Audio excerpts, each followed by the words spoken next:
ଯଦି ବୃଷ ରାଶିରେ ସୂର୍ଯ୍ୟ ଅଛନ୍ତି ତାହେଲେ ମଣିଷକୁ ମଣିଷ ବହୁତ ଗନ୍ଧ ପ୍ରିୟ ହବ, ମାନେ ଭଲ ଭଲ ସେଣ୍ଟ ତାକୁ ଦରକାର, ତାକୁ ସୁନ୍ଦର ପ୍ରତ୍ୟେକ ଜିନିଷ ସଜା ହେଇଥିବା ଦରକାର, ସୁନ୍ଦର ଆସନ ଦରକାର, ସୁନ୍ଦର ସୁନ୍ଦର ବସ୍ତ୍ର ଦରକାର, ହେଲା କି ଏଇ ସବୁ ଜିନିଷ ତାକୁ ଦରକାର। ତାକୁ ଜଳରୁ ଭୟ ଡର ଲାଗିବ, ମାନେ ପାଣି ଜାଗାରେ ତାକୁ ଡର ଲାଗିବ।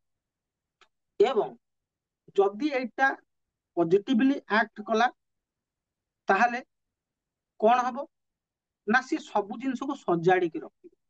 ଯଦି ଏଇଠି ରବି ନେଗେଟିଭଲି ଆକ୍ଟ କଲେ ତାହେଲେ ଏଇ ଜିନିଷ ଗୁଡିକ ତା ସହିତ ନେଗେଟିଭ ହବ, ମାନେ ସେ ସବୁ ଜିନିଷ ଅସଜଡା କରିକି ତା ଜୀବନରେ ଚାଲିବ। ଯଦି ବୃଷରେ ରବି ଥାନ୍ତି, ପଜିଟିଭ ଥାନ୍ତି, ତାହେଲେ କଣ ହବ ନା ସେ ଶାସ୍ତ୍ରକୁ ମାନିବା ବାଲା ହେଇଥିବ ଓ ସମାଜର ହିତ ସାଧନ କରିବା ବାଲା ହେଇଥିବ।